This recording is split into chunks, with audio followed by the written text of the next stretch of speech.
Welcome back, everybody. Happy holidays. My name is Max Tim. We have us with us, as always, Shana Weber. This is ISA Insider News. How are you, Shana, and your reindeer? I'm doing good. We're in the festive mood, right? Yeah. Yeah. Max, I'm kind of making if up you for not really. yeah, Yeah, right. I didn't really wear something for you Halloween. weren't with us on Halloween. Max did not dress up, and I did. Well, he had a mask, but it doesn't really count. So he dressed up for this holiday. Yeah. I care a little bit more about this holiday than, even though I like Halloween. It's a Griswold family Christmas. Nice. That kind of leads a little bit into Shana's number one top holiday movie, but we're not going to get there yet, which I'm very surprised that this is your favorite holiday movie. But what's going on with you? What's happening? I mean, obviously, this is our final show of the year. Yeah, just, gearing up for the holidays and pageants at school and gifts and all the craziness. And yeah, I'm happy this year. It's a good holiday season, I feel like. It is. We're kind of past the worldwide scare of COVID, even though it is still out there, and hopefully everybody's staying healthy over the holiday break. But Mercury isn't in retrograde until the end of the month, so we've got Christmas without some weird Mercury crap if you follow astrology. Yeah, I'm looking forward to it. I have 3 days of work remaining, and then I'm going to take a break. I'm still going to be in front of my computer every day and answering emails and things, just because that's what workaholic does. But yeah, I'm very much looking forward to. However, I looked at the weather forecast, in the week of Christmas, it's going to be like a low of like 0, 3, 8. So I'm going to have to probably turn my water off, which is, for those of you who don't know, I live in this old renovated barn in a big loft, and it's really cool, but the people put exposed pipes outside. So instead of changing, like spending all this money to put all the pipes, under the ground, I just turn the water off when it gets too cold, which is annoying, especially during the week of my vacation. But Speaking of Griswold Christmas, you're gonna smell like the shitter. Yeah. Let's hope not. But we're going to talk about just some holiday fun stuff today. Of course, we're going to be mentioning the award season, because as of the recording of this, the Golden Globe nominations just came out. We're going to talk about some cool article on the ISA Insider, and then, of course, the good news of the week and what we're watching. But why don't we get into our top headline of the week? What is it, technically speaking? Holiday movies. And why a certain holiday movie may be called a Christmas movie or not. And of course, we're talking about Die Hard. We hear this every year, and I'll just ask you straight, because I don't know if I've asked you this, Shannon. Do you think Die Hard is a Christmas movie? I'm going to say yes, because in the spirit of holidays and Christmas, why not? I'm a I guess so kind of person, but when you look at, like, here, why don't you tell us what your top 10 favorite holiday movies are, and then we'll compare it to Die Hard. I didn't put Die Hard on my list just because I don't think it's a 100% Christmas movie. But I put it on my list, or I didn't put it on my list, but I do think it's a holiday movie. Okay, so I'm going to start at 10. No, I'm going to start at my honorable mention. Okay, this one is fun. And if you haven't seen it and you're kind of like, watch it. It's so fun. Jingle All the Way, just Arnold Schwarzenegger. And it's all about getting this toy. Like, everyone's fighting for this toy. That's the only one on your list that I haven't seen. Oh my God, it's hysterical. It's okay. Amazing. And it's crazy and silly and weird. Anyway, okay. So that's my honorable mention. 10, Nightmare Before Christmas. 9, Elf. 8, Scrooged. 7, It's a Wonderful Life. 6, Bad Santa. 5, Home Alone. 4, A Christmas Story. 3, The Grinch. The original Grinch. I was going to say, yeah. 2, Love Actually, and 1, Christmas Vacation. Christmas Vacation. So why is Christmas Vacation your number one favorite? Because I think it showcases complete dysfunction while also having a heartwarming message, which is kind of how I feel about the holidays in general. Yeah. It's completely messed up and crazy and insane, and people are insane and families are insane, but at the end of it, it all comes through, and you have to enjoy the humor of the nonsense. Yeah. So that's why It's well-intentioned dysfunction. It's difficult to watch because of the dysfunction. Kind of meet the parents, just this, boulder going down the hill, you can't stop it. But then it's also fun because Clark means so well. He tries so hard. And that's really the epitome of his character. He is that way in all of the vacation movies. If you haven't seen National Lampoon's Vacation, the original, I was just chatting with my parents about it last night. It's just brilliant. I love Christmas Vacation. I don't think it's my favorite. It's a Wonderful Life is definitely my favorite Christmas movie. Oh, It's my Christmas Eve movie. I watched with my family, and I didn't rank all of mine. I don't even know if I can come up with 10 because I pretty much love all of them. But all of the ones in your list are probably in my top 10, other than maybe The Grinch, even though I like The Grinch. Elf is definitely up there. Scrooged. Nightmare Before Christmas is awesome. I love the music in Nightmare Before Christmas. But there's an old Disney movie called One Magic Christmas with Mary Steenburgen, and it's just wonderful. It's kind of a little bit of an It's a Wonderful Life type of take. Really sweet movie. I love some of the classics like Bishop's Wife and Christmas in Connecticut. White Christmas is a little annoying sometimes. It's very 50s, but still fun. Those old classics. Come on, they're just it's tough to. And really, actually, I watched When Harry Met Sally for the first time in many, many years, a few nights ago, and I don't know. I think I'm going to be making it a regular Christmas time movie. I think that's a nice little segue into what we can talk about a little bit for Die Hard, because When Harry Met Sally, I don't think of as a Christmas movie, but it takes place during the holidays for most of the time. And that's a lot of the argument for Die Hard in terms of why people say. Yeah, While You Were Sleeping is also during Christmas. Totally. Yeah. Fabulous movie I love. So I do love While You Were Sleeping. That's a good call out. There's some links we'll share here, and you can read through them just for the fun of it. But they have some arguments for why it is. One of them is that McClane, Bruce Willis's character, performs Christmas miracles. Come on, it's an action movie. I think he would beg to differ that there were no miracles happening. That was just pure brute strength. That's what I say. There are little things like they're saying if he didn't wash up in the private restroom separate from the other party guests, he would have been made a hostage himself. If he wasn't the type of cop to always carry a gun on him, he would have had no weapon to fight the terrorists after escaping their clutches. I think it's a little ridiculous. That's a little stretch. It's a stretch. It takes place during Christmas. Some of the reasons why it is not a Christmas movie. Santa doesn't make an appearance. I don't necessarily like that was one of them where I was like, I don't care if Santa doesn't make an appearance, because it could be what if they're Jewish? What if it's a Hanukkah movie? Right. Yeah. I mean, they are saying Christmas movie, but it's a holiday movie at this point. Everybody's kind of celebrating the same season. We want to know if you think Die Hard is a Christmas movie or not. There was a little survey that was taken, and it was interesting because it said 47% of the people said it was not, 44% said it was. There were some people who said that they didn't know, but it was like almost 70+% of the no's were women. Yeah. And so most women are going to be connecting to holiday season movies differently than men. I don't know. It's just an interesting thought. Personally, I don't think of it as a Christmas movie. I don't really care, honestly. So I think I just say yes, because I don't really care. Yeah. It's fine. If you want it to be a Christmas movie and you want to watch it during the holidays, do it. If you don't, you don't. If you want to watch it in the summer, watch it in the summer. I don't know. Yeah. You do you. You know what I'm saying? I agree. I love your list. I should have made my own in a much more organized way like you did. I'm just looking at it now. That's why I'm looking off screen. Oh, I wouldn't have remembered. I had to make a list because I would not have remembered. We would have gone on here and then I would have forgotten every Christmas movie I've ever seen, except Die Hard. I watched a really cheesy one. We're going to get into that a little bit later. What are we watching? Oh, yeah. I can't wait to tell you what I watched. Yeah, we got to hear about that. Before we do that, let's get into the specifics. We're going to be maybe combining top headline with news you can use because it's a little bit of the same thing. We're talking about award season. It's the Golden Globes. We're going to be probably talking about it much more in depth in January before the actual award ceremony, because I actually personally will have time to watch some of these movies because I haven't watched a lot of them.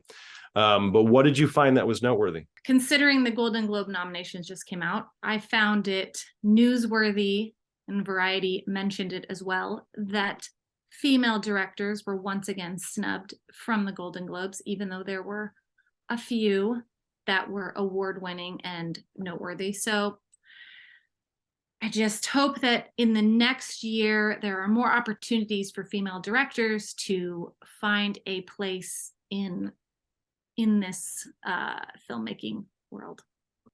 I agree.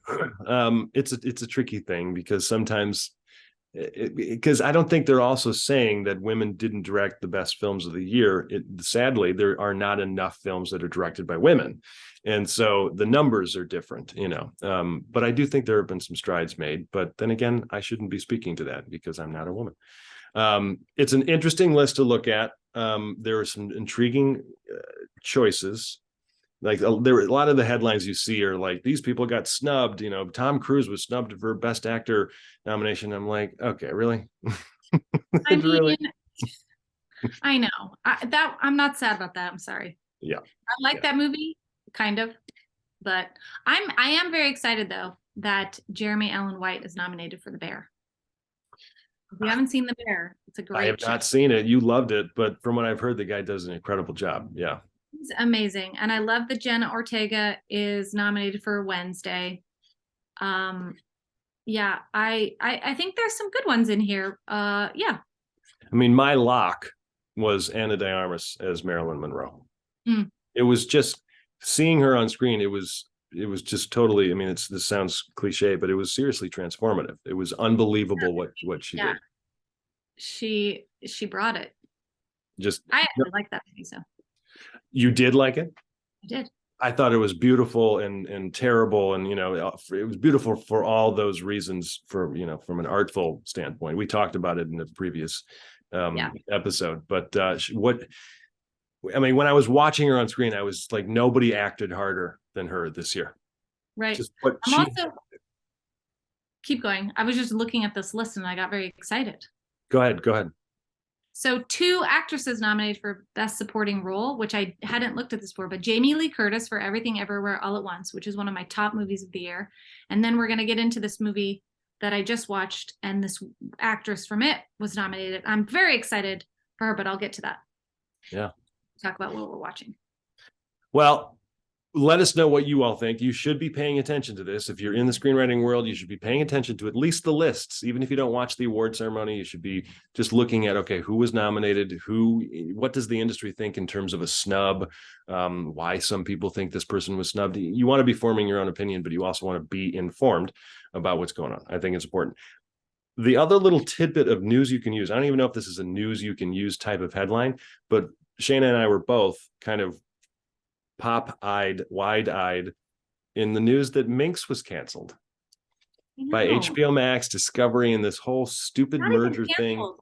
Like renewed and then canceled. Yeah, renewed. They shot the whole season. They were finishing the final episode, and Warner Discovery says, "Nope, we're going to shop the film or the series to some other streamer or network. So maybe it'll exist somewhere else." But Jesus, really? I mean, you already spent the money on it. Lame. Yeah. I don't know what Warner Discovery is doing over there. It's like, what?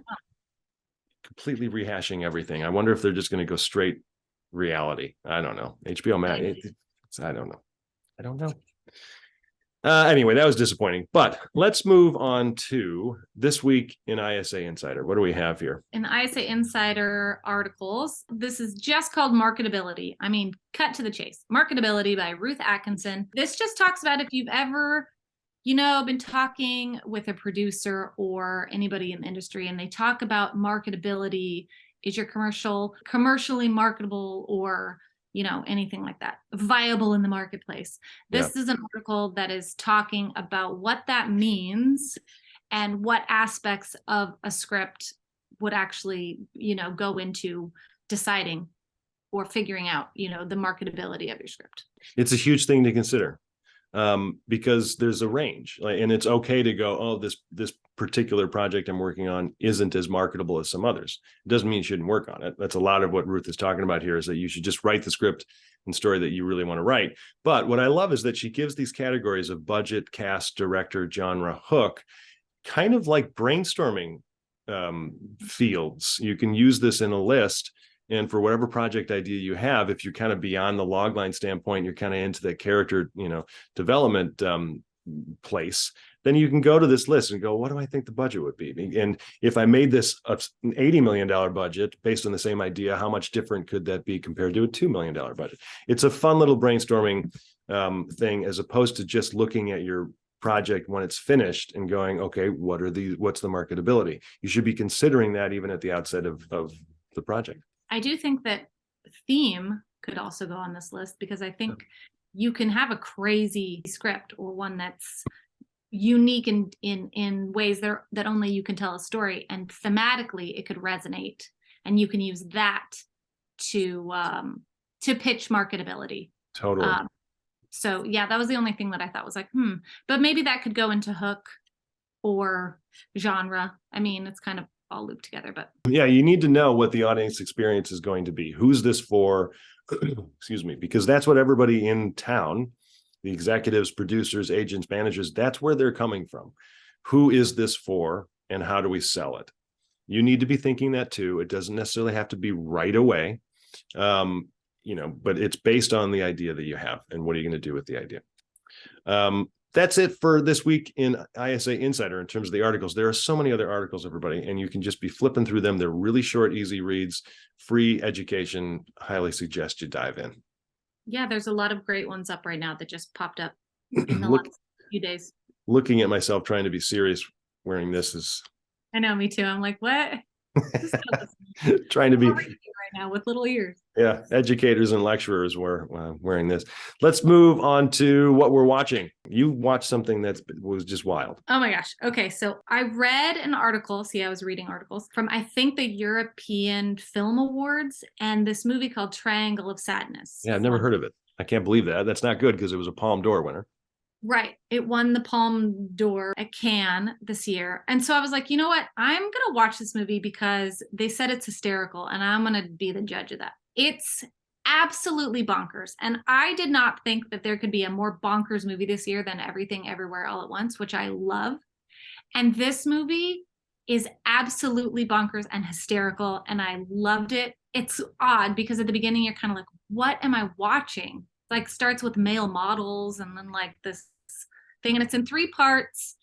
And there are moments that are where you're like, what am I watching? I loved it. I thought it was fantastic. I'm all for it winning all the awards. And one of the actresses from it, who's a Filipina actress, she was nominated for a Golden Globe. So that's what I'm excited about, because she deserves it, because it's a fun movie. It has like a Wes Anderson type kind of feel, a little bit of that, but then it just goes sort of off the rails, and then it comes back, and then you're like, what? But it's basically a social commentary about class, like class levels. And when you get to the bottom of it, rich people sometimes don't have skills that somebody who works in manual labor has. And what if you switched it to survival, where you were then relying on somebody? Like, how do those class levels change when you're in different environments? And so in that way, I just really enjoyed making fun of rich, wealthy pretenders. It's really fun. Well, you watched something a lot more intelligent than I did. What'd you watch? I did finish Wednesday. I didn't put that on my list. Really enjoyed Wednesday. Everybody who if you haven't watched it, my initial thought was the Addams Family. Really? Do I want to watch the Addams? But it's not the Addams Family. So you just get that out of your heads.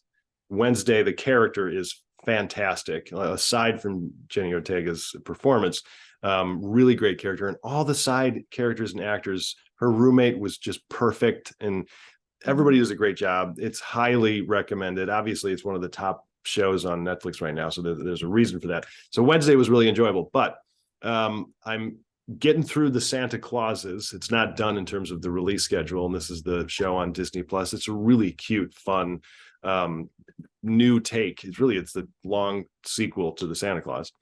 Really fun. Apple TV's Mythic Quest, not as good as prior seasons, but really, really fun. And then I watched this Christmas movie that was very Hallmarky.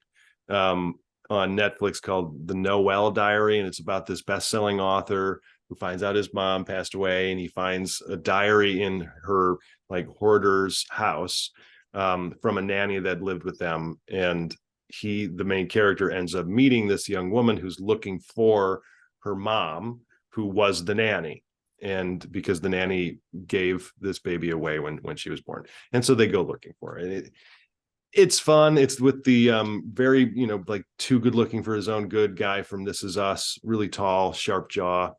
Justin Hartley. Yeah, Justin Hartley. And he does actually a really great job. I shouldn't say actually, that's not fair. Just because somebody's good looking doesn't mean they can't be a good actor. But it was a really cheesy movie where there are a few moments at the end where I was yelling at the TV like, oh no, don't do that. But if you like cheesy Christmas movies, it was worth watching. So let us know what you all are watching. I still need to watch Everything Everywhere All at Once. Oh my God, do it. I need to watch it. Do it. I'll make it my Christmas season movie. Definitely do it.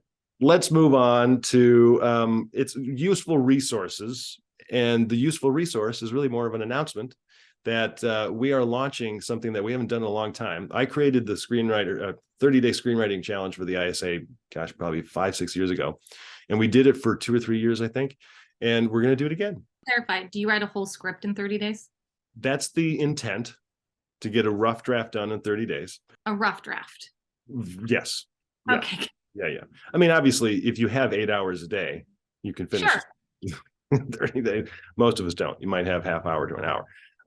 But the cool thing about this is that I'm going to be getting on Zoom every morning for 30 straight days, talking everybody through what the assignment's going to be, and everybody can ask me questions. So it's a little bit more time intensive, where you are going to, you don't have to get on Zoom with me. I'm going to record it and we'll make it available to everybody. But if you have the time, if you're looking to finish the script quickly, it's only going to be $50 to do this. And I'm going to be on every morning walking everybody through it. You're going to have online coursework you're going to be able to access. So we're pretty excited. It hasn't been launched yet. You're going to get, notifications through a newsletter and everything from the ISA, but you can comment here if you have questions about it, and we can answer. I love that. I think that any sort of motivation and scheduled accountability is good. And so I think $50 for anybody just to hold themselves accountable and have a little bit of a coach to take them through the process and get some words on the page, do it. Sounds amazing. Yeah. And even if you don't finish the script, it's the coursework itself is very educational. You're going to be learning a process that eventually, when you do have more time, you'll be able to use this process to get through a draft quickly, even if it's 2 or 3 months. We got to be churning these things out. You know what I mean? Mm-hmm.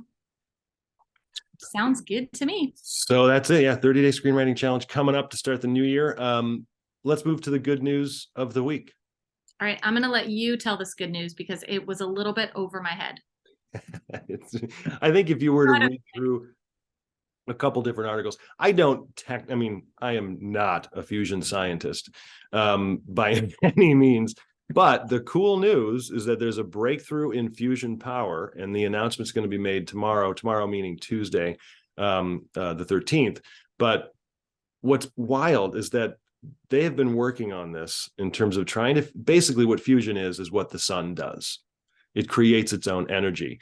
But the hard part with fusion energy is that you need so much energy to make the fusion occur that you're technically using more energy to create the energy. And so what they've done is that they've been able to generate what they're saying in the article. I don't know what a megajoule is, but they sparked a fusion reaction that generated 2.5 megajoules of energy, about 20% more than the 2.1 megajoules of laser energy that zapped the fuel pellet. So they had this fuel pellet and they zapped it with a laser. I don't know how fusion works exactly, but this has been something they've been trying to do. We'd like to pull in some fusion scientist. I don't know. Okay, break it down. Yeah. Can you tell us all this information that we actually won't be able to understand anyway? So that they know how to write about fusion. How about that? The reason this is so cool is that what this can do is that it's a net positive nuclear fusion type of situation. So if they can, which we're still very far away from commercializing this, it'll be a zero carbon way of powering the planet. And if they can do this, it'll be able to give power to quite literally everyone. And the interesting thing to watch, I think personally, is the national or the international fight to be the first one to do it, because whoever does, not only is that bragging rights, but they can sell off that energy. And so it's a whole new energy source. Look what the oil industry does. This launches a whole new multi-billion-dollar industry. So something's going to come of it, but who knows if that's going to be even in our lifetime. But it's still good news. If people want to fight over money and then create energy that doesn't create climate disaster, okay, I'm fine with it. Capitalism, you can't get rid of, you know. Great news. I think, I don't know. I think it is, even though we're not going to be necessarily seeing the benefits of it in a while. But I've been seeing articles pop up on my phone over the past couple of days, and I thought, oh, that's pretty cool. It's cool. It's cool to know weird stuff like that, right? Even if you don't fully understand, just sort of like, I'm reaching here. It is good news. I don't know what to do with it. I mean, truly, the real good news is that we're on break, ladies and gentlemen. Right. You know, even though we love doing this, we're going to take a couple of weeks off. We'll be back on the first week of January in terms of getting, 2023 started. So we'll miss all of you, of course, for the next 2 weeks. At the same time, Shane and I are going to be joining our families and hopefully not working. Right. And let us know what you want to see in the new year. If there's any new topics you want us to discuss, any special guests. Don't tell us what special guests, but if you want us to bring other people on to do a little thing, I don't know. Tell us what would tickle your fancy in the new year. Yeah. If you want us to wear more costumes, Right. I don't know if that's going to happen, but this is about as far as I go. Yes, Max is very uncomfortable in this hat situation. I feel right at home in my weird ears. I just wear them in my day. My beard is graying, so maybe I got some Santa stuff going. All right, everybody. Well, happy holidays. Enjoy the remaining portion of 2022 as much as you can, regardless of what you celebrate. We'd love to hear you in terms of comments, questions. Put them in there. We'll reply. But Shana, any last thoughts? Happy holidays. I hope that this end of the year brings you everything that you're wishing for. And let's cheers to the new year. Cheers to that. See you next year. I love saying that. See you next year. Happy holidays, everybody. We'll see you soon.